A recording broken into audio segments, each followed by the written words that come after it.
কি কোন অবস্থা? গোড়াতেই এত গলদ থাকলে পরে কি হবে? হ্যাঁ, না, ব্যাপারটা তো জানাতে হবে।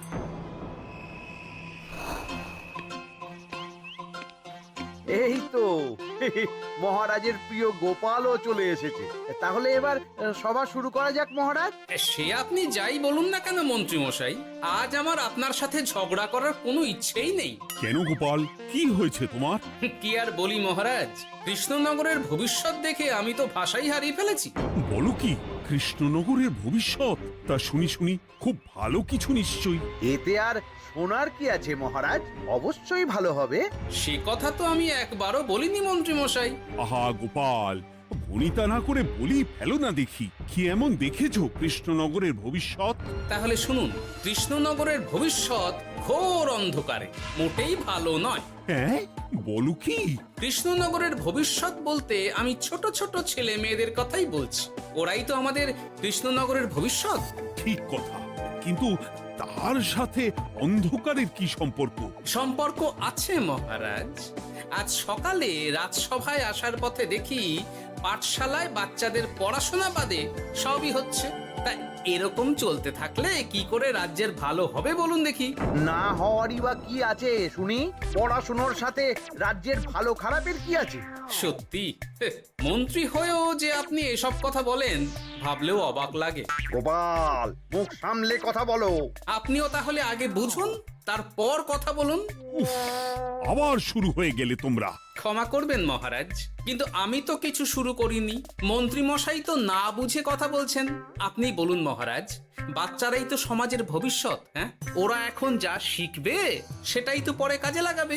ঠিক ঠিক, শিক্ষার গুরুত্ব অনেক, তাকে এত অবহেলা করলে তো চলবে না। সেটাই তো মহারাজ, একে তো সকলে পাঠশালায় আসে না, তার উপর যে কয়জন আসে তাদের মধ্যেও কেউ খেলে বেড়ায়, কেউ ঘুরে বেড়ায়, এসব হয়। বুঝলাম, কিন্তু রাজপণ্ডিত কিছু বলে না। কি করে বলবেন মহারাজ?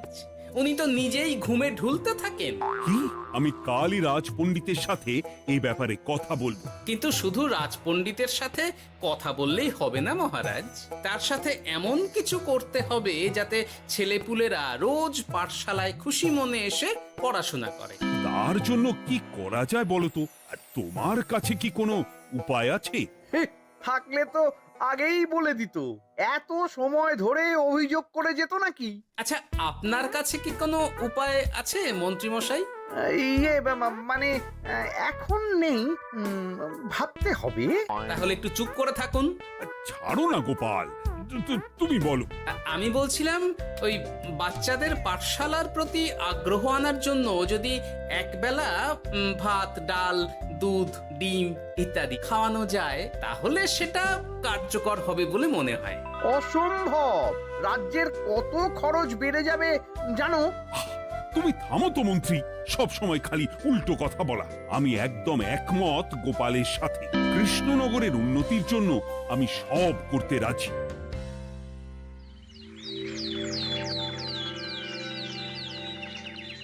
তোমার কিছু বলার আছে পণ্ডিত, পাঠশালার এই অব্যবস্থার ব্যাপারে? আজ্ঞে মহারাজ, অনেক ভোরে উঠি তো, তাই একটু চোখ লেগে যায় আর কি। চোখ লাগারও আর সময় পেল না তোমার? পড়ানোর সময়ই চোখটা লাগতে হলো। যাই হোক, যা হওয়ার হয়ে গেছে, আর যেন এমন না হয় সেটা কিন্তু মাথায় রেখো। আজ্ঞে মহারাজ, কথা দিচ্ছি আর কোনোদিন পড়ানোর সময় ঘুমোবো না। বেশ, আর মন্ত্রী, তোমার ওপর একটা দায়িত্ব আছে। বলুন মহারাজ। তুমি পাঠশালাতে পড়াশোনা শুরু করতে পারবে এমন বয়সী সকল বাচ্চাদের মোট সংখ্যাটা জেনে কোনো দোকানদারের কাছে গিয়ে সেই পরিমাণ শস্যপাতি আর ডিমের বায়না দিয়ে আসবে। আর হ্যাঁ, একজন ভালো রান্নার ঠাকুর জোগাড় করো। যথাজ্ঞা। আরে বাস, এ তো দারুণ সুযোগ। এই ফাঁকে আমারও কিছু লক্ষ্মী লাভ হতে পারে। গোপাল, তোমারও একটা দায়িত্ব আছে। হ্যাঁ, বলুন মহারাজ। মন্ত্রী যে দোকানদারের কাছে সব জিনিসপত্র বায়না দেবে, সেখান থেকে জিনিসপত্রগুলো নিয়ে তুমি রোজ পাঠশালায় পৌঁছে দেবে, কারণ এসব ব্যাপারে মন্ত্রীর ওপর আমার ভরসা নেই। ঠিক আছে মহারাজ। ও, মহারাজের বেশি বেশি বলে কিনা আমার ওপর ভরসা নেই। সব জোগাড় করব আমি, আর শেষ বাজিটা মারবে গোপাল। আরে না, ভালোই হলো। আমি যদি কিছু করিও তবু দোষ পড়বে গোপালেরই উপর। কি ব্যাপার, মন্ত্রী মশাই কিছু বললো না এটা শুনে? কি ভাবছে এত? ঠিকই বলেছেন মহারাজ, এসব কাজ গোপালই ভালো করতে পারবে। বাবা, ওভাবে কেন বলছো গোপাল? আমিও তো চাই কৃষ্ণনগরের ভালো হোক। বেশ, ভালো হলেই ভালো। শোনো ঠাকুর, তাহলে ওই কথাই রইলো। দেখো যেন কোনো ভুলচুক না হয়। ঠিকঠাক কাজ করলে ভালো বকশিস পাবে, কেমন? হ্যাঁ হুকুম, কোনো ভুল হবে না। পাথর ভেঙে এক বস্তা কাঁকর আমি তৈরি করেই এনেছি, আর অর্ধেক দুধে অর্ধেক জল মেশানো আর ডিম সরানো, এই তো সব হয়ে যাবে। হ্যাঁ, তবে দেখো গোপাল যেন এর টের না পায়। না না হুকুম, দু গোপাল কেন, কাক পক্ষীও টের পাবে না।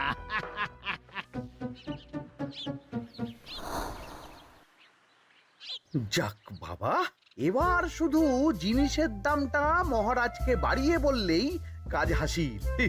এদিকে অতিরিক্ত মূল্যটাও আমার হবে, আর বাকি জিনিসগুলো বিক্রি করার পর সেই দামও আমারই হবে।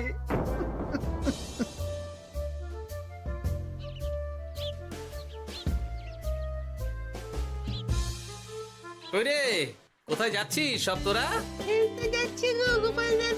কাল থেকে অবশ্যই সব পাঠশালায় যাস, কিন্তু বন্ধুদেরও বলিস যেতে। ভাত, ডিম, দুধ, আরো কত কি ভালো ভালো সব খাবার দেওয়া হবে রে। তাই ডিমও দেবে? হ্যাঁ রে, মহারাজ এই নতুন নিয়ম করেছেন। আমি নিজে গিয়ে জিনিসপত্র দিয়ে আসবো। কি মজা, আমি তো তাহলে রোজ যাব পাঠশালা। আমিও যাব। বেশ দারুণ ব্যাপার হলো তো, এবার তো রোজ পাঠশালা যেতেই হবে। আচ্ছা বেশ, এবার চলি তাহলে।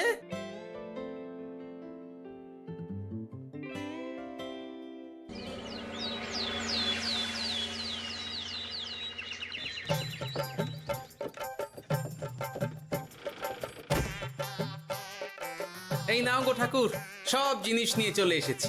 একবার মিলিয়ে নাও দেখি। ঠিক আছে গোপাল দাদা, এখনই সব দেখে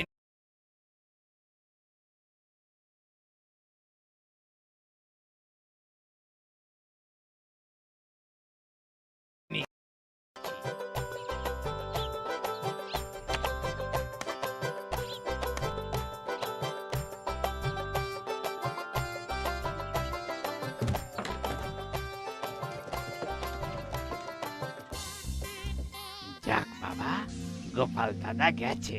এবার মন্ত্রী মশাইয়ের কথা মতো সব করলেই কেল্লা ফতে।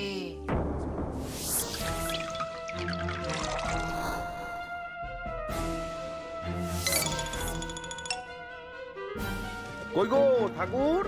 এই তো হুকুম, আপনার কথা মতো সব কাজ হয়ে গেছে। ওই দেখুন, ওখানে জিনিসগুলো রাখা আছে, আপনি নিয়ে যেতে পারেন। বাবা বাবা, খুব ভালো, খুব ভালো।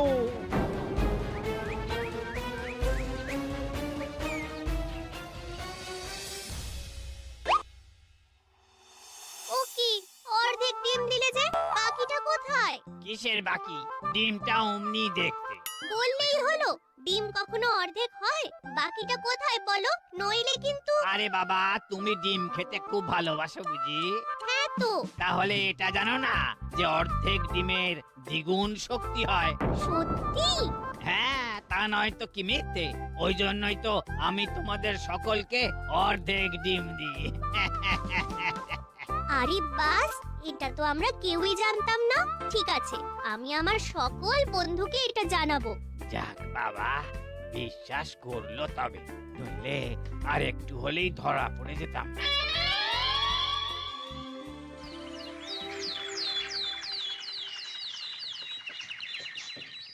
আরে, রান্নার ঠাকুর কারোর সাথে কথা বলছে মনে হচ্ছে। পেছন থেকে দেখে তো মন্ত্রী মশাই বলে মনে হচ্ছে। একটু কাছে গিয়ে দেখি তো কি ব্যাপার।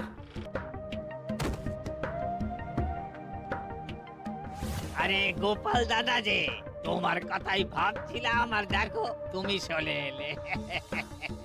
হুম, তুমি কি নিশ্চিত যে তুমি আমার কথাই ভাবছিলে? আমি তো তোমাকে কারোর একজনের সাথে কথা বলতে দেখলাম। আবার মন্ত্রী মশাইকে দেখে ফেলেনি তো?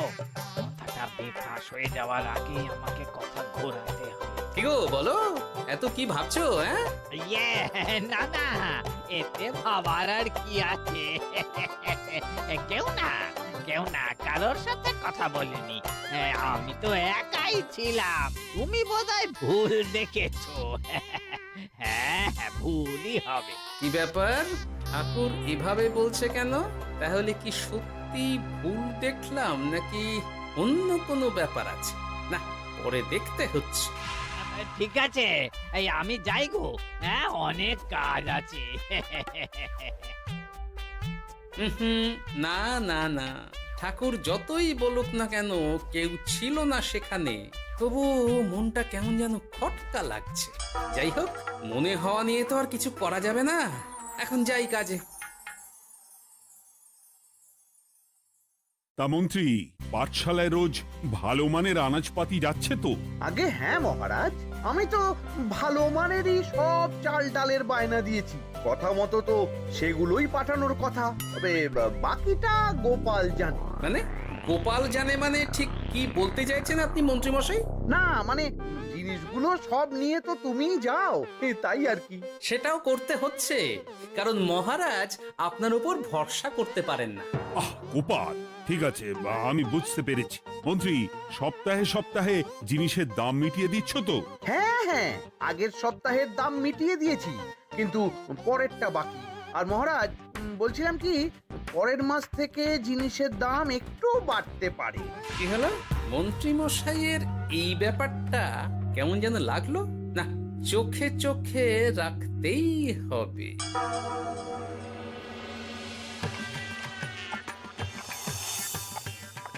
কিরে বুটি, তুই অর্ধেক ডিম খেয়ে বাকি অতটা রেখে দিলি কেন? রান্নাটা ভালো হয়নি বুঝি? না গো দিদা, খুব ভালো হয়েছে। আমি তো আসলে এখন এমনই খাচ্ছি। শিকিরি, কেন রে পুটি? তোর তো ডিম খুব প্রিয় ছিল রে। এখনো ভালো লাগে। তাহলে পুরো ডিম খাচ্ছিস না কেন? এ বাবা, তুমিও জানো না, অর্ধেক ডিমের শক্তি গোটা ডিমের থেকে বেশি, মানে দ্বিগুণ শক্তি। কি বলে কি গো? এই, তোকে এমন কথা কে বলেছে রে? ওমা, কেন? পাঠশালার রান্নার ঠাকুর আমাদের তো রোজ অর্ধেক ডিমই দেয়, ওই জন্য আমি একদিন জিজ্ঞেস করেছিলাম, তখন বলল অর্ধেক ডিমের দ্বিগুণ শক্তি হয়। বলিস কি রে, এতদিন ধরে এসব চলছে? না, মহারাজকে জানাতে হবে।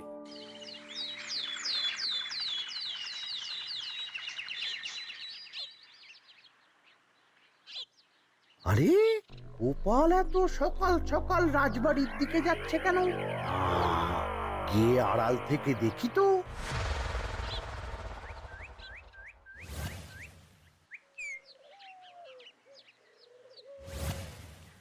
বলো গোপাল, কি হয়েছে? হঠাৎ কেন এভাবে একা দেখা করার কথা বললি? আসলে মহারাজ, আমি চাই না এই ব্যাপারটা মন্ত্রী মশাই জানুক, তাই একান্তে আপনার সাথে কথা বলতে চাই। কেন, কি হয়েছে সব খুলে বলো। তাহলে শুনুন মহারাজ।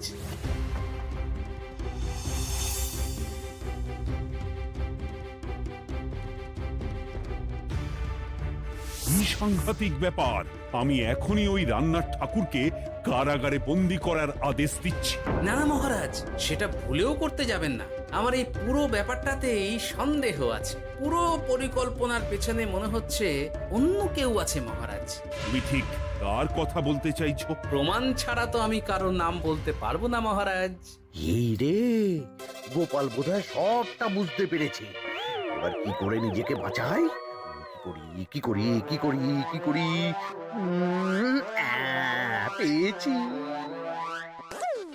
শোনো ঠাকুর, এখন কিন্তু মহারাজ সবটা জেনে গেছে, তাই দেখো যাই হয়ে যাক না কেন আমার নামটা যেন না আসে, নইলে কিন্তু তোমাকেই রাজ্য ছাড়া হতে হবে।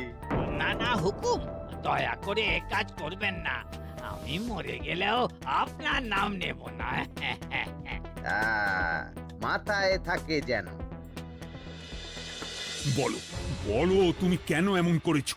আগে আগে আমি আমি নিজে থেকে এসব করিনি মহারাজ, আমাকে এসব করার জন্য বাধ্য করা হয়েছে। কে তোমাকে সব করতে বলেছে? আগে গোপাল দাদা। কি? মিথ্যে কথা। বেশ হয়েছে, এবার ঠেলা বুঝুক গোপাল। দেখলেন মহারাজ, খুব ভরসা করতেন না আপনি গোপালের ওপর? ভাবা যায় তলে তলে এই। মহারাজ, আমি সত্যিই সব কিছু করিনি। আমি যদি এটাতে যুক্ত হতাম তাহলে কি আপনাকে নিজে থেকে এসব জানাতাম? দেখো গোপাল, এখন এসব কথা বলে কোনো লাভ নেই। সবাই জানে তোমার মাথায় কত বুদ্ধি। তুমি ইচ্ছা করে আগে গন্ডগোল করে তারপর সেটা ঢাকতে নিজে থেকে সব বলছো। গোপাল, তুমি সত্যি করেছো কি করনি সেটা কিন্তু তোমাকেই প্রমাণ করতে হবে। এটা যেমন সত্যি যে এসব যে ঘটছে সেটা তুমি আমায় জানিয়েছো প্রথম, তেমনি এটাও সত্যি যে প্রতিদিনের শস্যের বস্তা তুমি নিয়ে যাও পাঠশালায়, তাই তোমাকেও যে সন্দেহের তালিকা থেকে বাদ দেওয়া যাবে না। বেশ, তাহলে আমি প্রমাণ জোগাড় করেই তবে এই রাজসভায় পা দেব।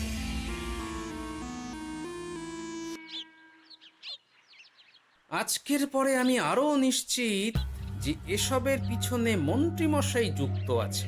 এবার শুধু ওনাকে হাতে নাতে ধরার ব্যবস্থা করতে হবে। ও কি দাদু, তুমি এই সময় বাড়ি ফিরছো? হ্যাঁ রে, তোর দাদুকে আর চোরের অপবাদ দিয়েছে, তাই প্রমাণ জোগাড় না করে আমি রাজসভায় যাব না। কি বললি? তোমাকে কে চোরের অপবাদ দিয়েছে? কে আবার? ওই মন্ত্রী।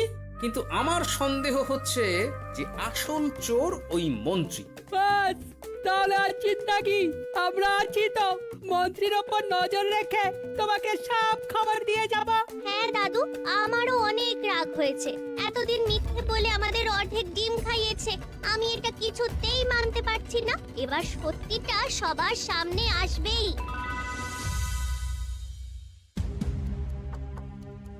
নাও নাও, আজকের চাল ডাল সব এই বস্তাতে আছে।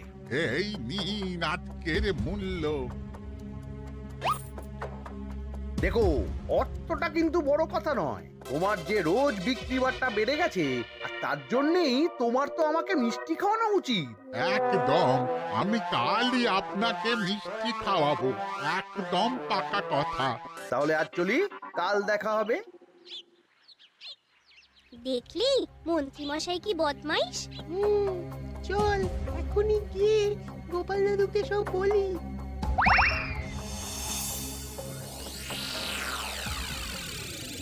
তাহলে এটাই হলো আসল ব্যাপার।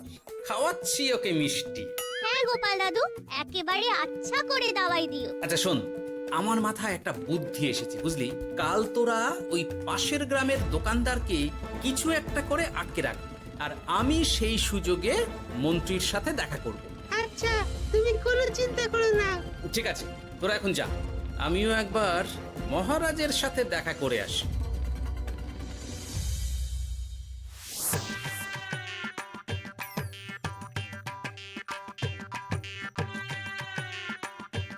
আসতে পারি মহারাজ? আরে গোপাল জি, এসো এসো। মহারাজ, কথা মতো আমি প্রমাণ জোগাড় করে ফেলেছি, কিন্তু সেটা দেখার জন্য আপনাকে কাল আমার সাথে একটা জায়গায় যেতে হবে। বেশ, আমি যাবো।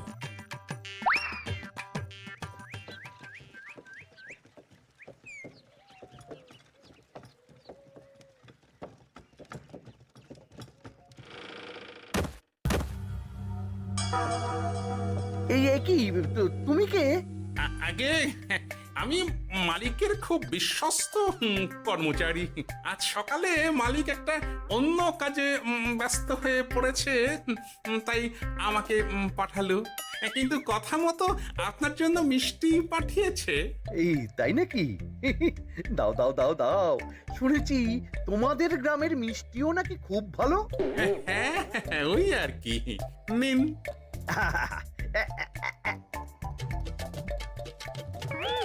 এই, ওরে বাবারে, ওরে বাবারে, মরে গেলাম রে, বাঁচাও। কেমন চলে গেল, লাগছে চলে গেল। মন্ত্রী মশাই? গোপাল, তুমি? তোমায় আমি ছাড়বো না। এই যে গোপাল দাদু, আসল দোকানদার। এই, আসল দোকানদার? এই রে, এবার কি হবে? এই, তোমার কি আর কিছু বলার আছে মন্ত্রী? তোমার সব কর্মকাণ্ড আমাদের কাছে ফাঁস হয়ে গেছে। তোমার সাহস কি করে হয় কৃষ্ণনগরের ভবিষ্যতের সাথে এমন করার? ক্ষমা করে দিন মহারাজ, আর হবে না, ক্ষমা করে দিন। না না না না, শাস্তি তো তোমাকে পেতেই হবে। সেপাই, আজ থেকে মন্ত্রীকে রোজ সকালে 100 বার বেতের বাড়ি ও অর্ধেক খাবার দেওয়া হবে। অর্ধেক খাবার? কেন জানেন না? অর্ধেক খেলে দ্বিগুণ শক্তি বাড়ে। ওরে বাবা গো, আমার আমার আমার মাথা ঘুরছে।